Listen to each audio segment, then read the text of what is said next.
Hello, welcome to the Dlabachov tram loop here in northern Prague, in Prague 6. It's a kind of random tram loop, but I'm here to start Prague's incredible tram system and to start exploring it.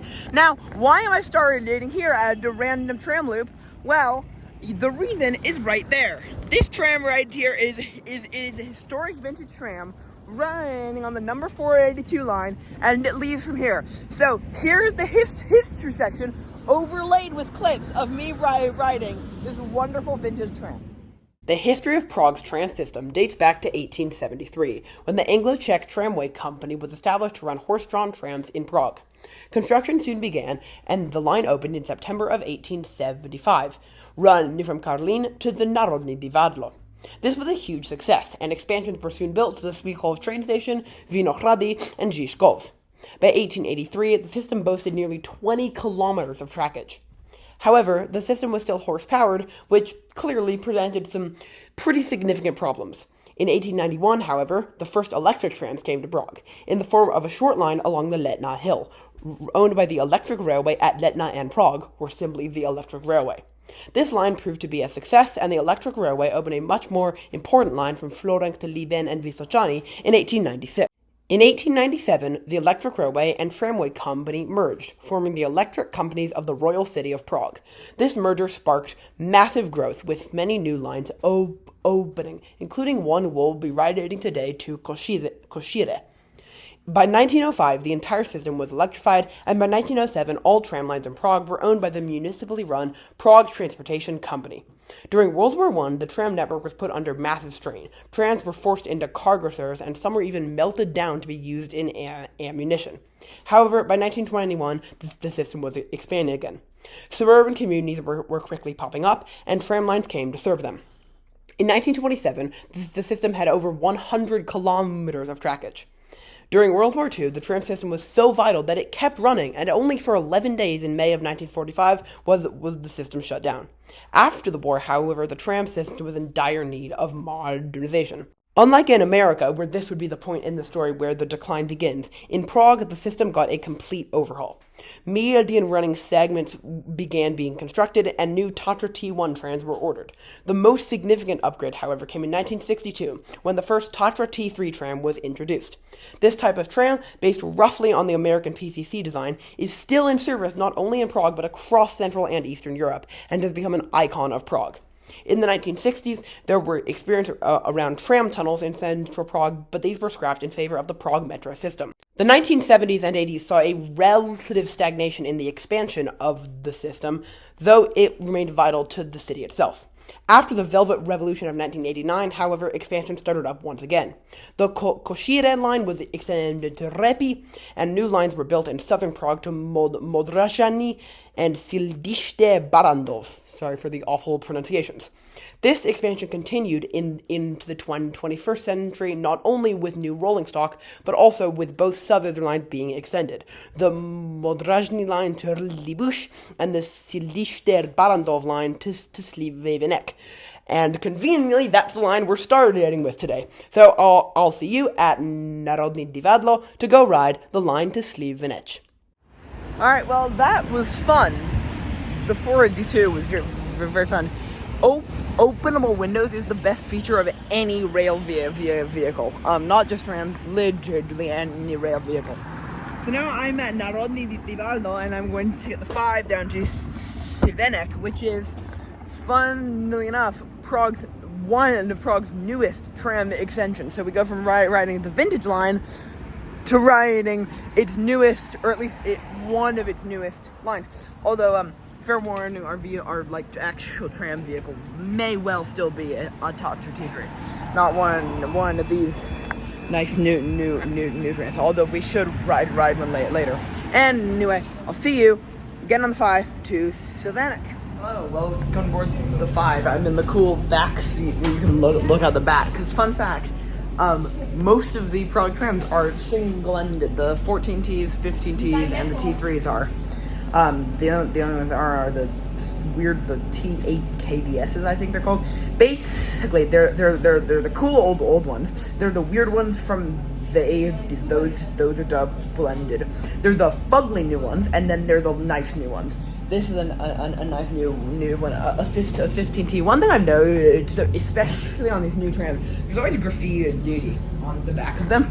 I don't know why, but like it's only on the new ones, and a bit on Esco. I saw it, and I'll link up here that cool video, which you should watch, because I'm filming this month before it goes out, but that video was about ferries, so probably did terribly.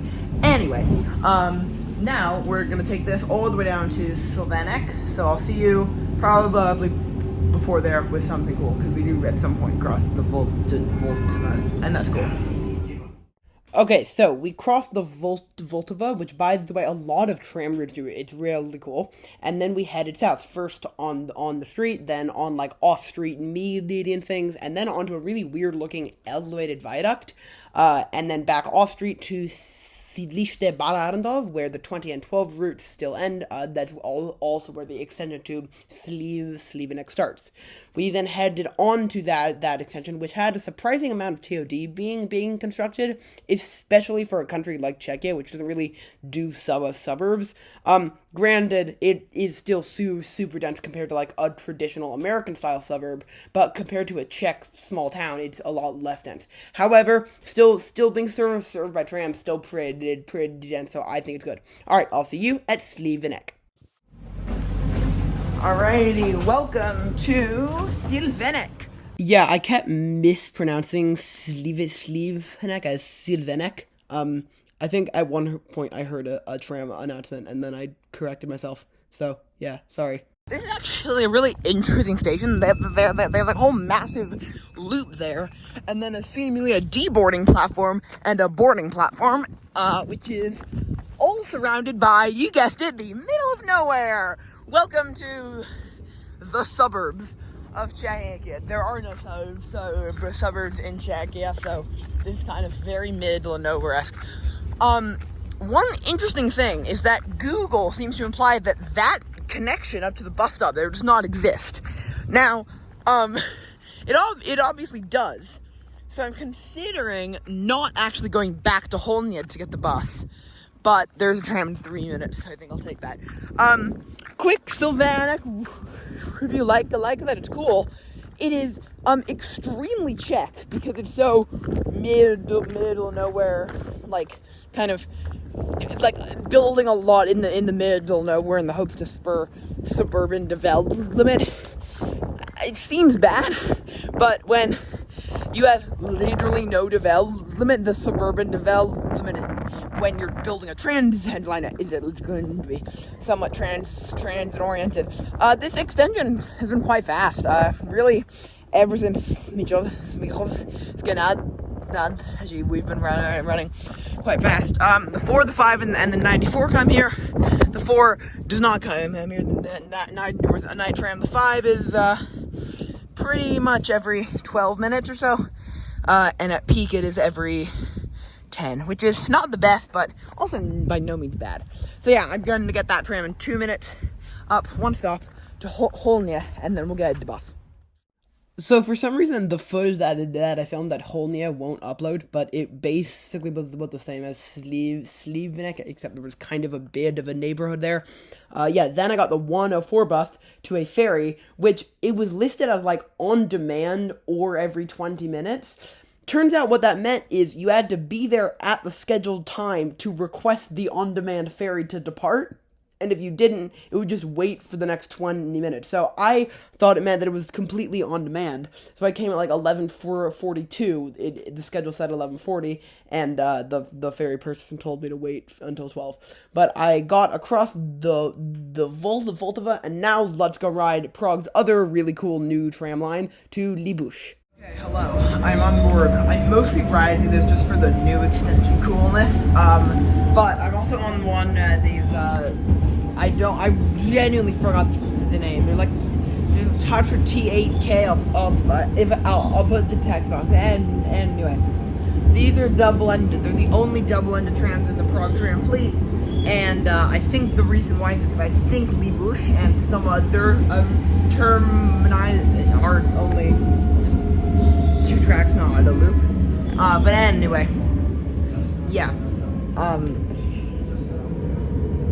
I swear it just said Zastavka like 10 times. Anyway, yeah, there's not a huge amount cool about this tram, although they do have the best feature of any rail vehicle. Openable windows, yeah.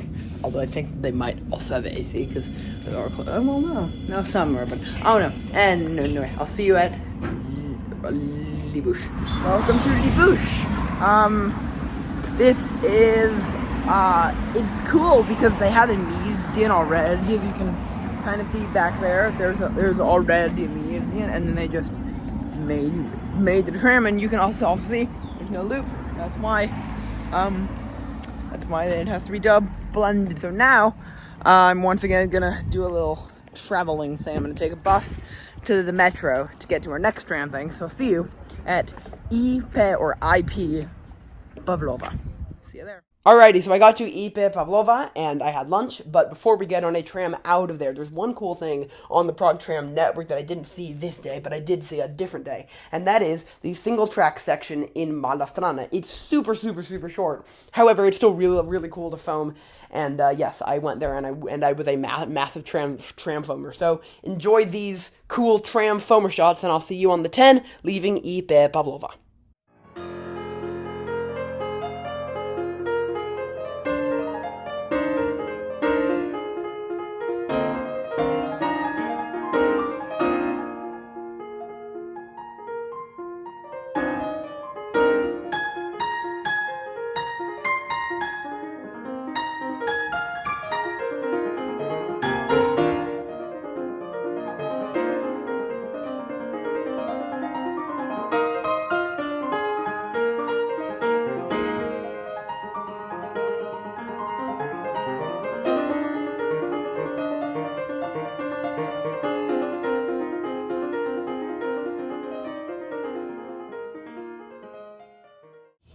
Hello, welcome to IP Pavlova, or IP Pavlova. I have successfully gotten lunch. Tick. Here comes our tram, the number 10 to Sídliště Řepy. So this line is just such a vibe. It's really kind of just nice and somewhat rural, which is fun. But also, hey, look, it's the ugly tram. So yeah, these are on Skoda 14Ts, and they are fugly. And also, they don't have a front door, which is stupid and bad design. But yeah, welcome aboard the 10, and I'll see you at Kotlářka. So I got off at Kotlářka, which I completely forgot to film this in the clip that I filmed there. But this is the old terminus. This neighborhood is called Košíře, which I think I'm pronouncing incorrectly. And it is really interesting how, despite not having suburbs, you still get that like community vibe in the outer neighborhoods of Prague. However, this is not the current term. The line got extended, as you heard in the history section, to Sídliště Řepy, and part of that was through some really rural areas, as evidenced by Hotel Golf, which is a tram stop that's just serving a hotel and not much else. It's in the middle of a park. If you watched my ESCO S65 video from 2 weeks ago, this is the same park as Prague Stodulki Station there, but yeah, it's just really weird and really rural. So then I got on a Tatra T3, because I had ridden a Tatra T3 before, but this was the first time one had appeared in a video. So yeah, Tatra T3 filming starts now. Welcome on board. These trams are epic, so I'm just going to take it to the last stop at Sídliště Řepy, and I have a lot of extra time. They also have the best feature of any rail vehicle. You can stick your head out the window. Yeah, Tatra T3s. I love these. They were originally built in the 60s and then built all the way into the 90s. They're amazing. They're great, and I absolutely love them. So yeah. I'll see you at Sídliště. Oh, I'm not quite at Sídliště Řepy, which might actually be Sídliště Řepy. But look, green track. So yeah, unlike some other European tram systems where like 98% green track, Prague doesn't have that much, but here it's green track. Yeah. in case it's not obvious, I love these Tatra T3s. They're great. So yeah, now we're at Sídliště Řepy. So let's hop off his tram and I'll give you a little spiel of my final thoughts on the Prague tram system. Welcome to Sídliště Řepy. I was going to go on the train to Hostivice, then come back. But then I realized I don't have a ticket for the section to Hostivice, so instead I'm going to walk over to a cafe. But as I walk there, I just wanted to give a little bit of a final thoughts on why the Prague tram system is so great. First off, the history. Like, it's a very, I mean, every system is to an extent historical, but it's just such, like, it's been around for so long, and the city is, in some places, actively built around it. Now, of course, that's partially because of European planning, but also because the trams still existed. Like, they could have rebuilt the city and taken out the trams, but they didn't. And tying into that, the second thing, I mean, it's kind of unfair to be giving a whole category of why Prague's tram system is great to their old trams. But really, the old trams, the Tatra T3s, they're such a vibe. They're just amazing. Just, if you're in Prague, just take at least one ride on the Tatra T3s. They're great, they're old, they're just such a vibe. They're like PCCs because they're based on PCCs, but they're even cuter. They're in regular service too. And then the last thing is the importance of Prague's system, and I guess more so how interconnected it is with the rest of the city, which I did kind of talk about in the history of why it's good, but like really it is an integral part of the city's trans network. It's not like, oh, well, if you took the trams out, people could just take the buses. No, literally, there are, I think, only 3 bus routes that go into the thick things in the center of Prague, whereas nearly every tram route does. And then they come out on these fairly well-built and fairly fast lines out to more suburban, albeit Czech-style suburbs, meaning just less dense urban areas out here.